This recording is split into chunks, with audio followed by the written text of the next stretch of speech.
কি অবস্থা।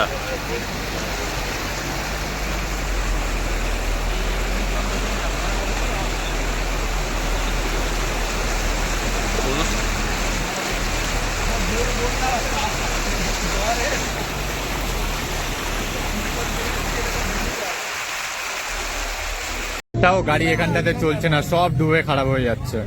কাকুগুলোর গাড়িও খারাপ হয়ে গেছে, তাই জন্য ঠেলে ঠেলে সবাই মিলে নিয়ে যাচ্ছে। কি অবস্থা। জায়গাটা দেখে মনে হচ্ছে আমরা কোনো একটা গভীর জঙ্গলে চলে এসেছি, যে জঙ্গলের নিচে সমুদ্রটা এত সুন্দর। এই জায়গাটাতে এতটাই জল, একটাও জনমনীষী নেই, আর আমরা এখানে ভিডিও করার জন্য ঢুকে গেছি কতটা জল দেখার জন্য। আর এখানটা গাড়িটার অবস্থা দেখো, ডিকি ফিকি খুলে রেখে দিয়েছে দেখো। গড়িয়াতে ঘুমিয়ে উঠেছে হচ্ছে দীঘার সমুদ্রের মাঝখানে, ভাবতে পারছো। আর এদিকে একটা ডগি সাঁতার কাটতে কাটতে কোন দিকে যাচ্ছে ডগিটা, ওই যে ওপরের দিকে উঠছে। আমি শুধু ভাবছি যে এই গাড়ির মালিকগুলোর কি অবস্থা হবে যখন এসে দেখবে যে তাদের গাড়ির এই হাল। আর ওই যে ছোট্ট একটা ন্যানো, কি অবস্থা এখানটায়। তার অবস্থা দেখো, মানে এই যে ঢেউ ঠেলে ঠেলে সবাই আসছে আর সবার গাড়ি খারাপ হচ্ছে। এখানটা পুরো লাইন হয়ে গেছে গাড়ির খারাপে।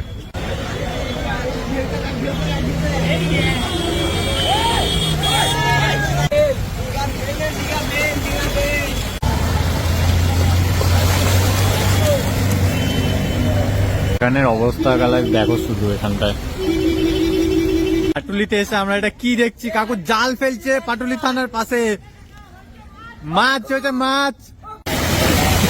পাটুলির মেন রাস্তায় জল, মেন রাস্তায় জলের অবস্থা দেখো। কলকাতা পুলিশের গাড়ি ফাড়ি সব ডুবে গেছে। এটা পাটুলির মেন রাস্তার এই জলের অবস্থা।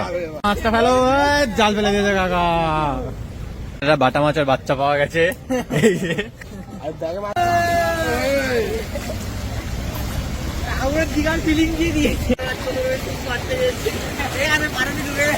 হচ্ছে আমাদের রাস্তাতে মাছ ধরা হচ্ছে, মাছ উঠে কাকা। আমরা এন্টার করছি হচ্ছে আমাদের মহাসমুদ্রে। দেখা যাক এই সমুদ্রে কি পাওয়া যায়। এখানে আমরা দেখতে পাচ্ছি হয়তো কলকাতা ছেড়ে চলে যাচ্ছে এই বন্যার জন্য সুটকেস ফুটকেস গুছিয়ে।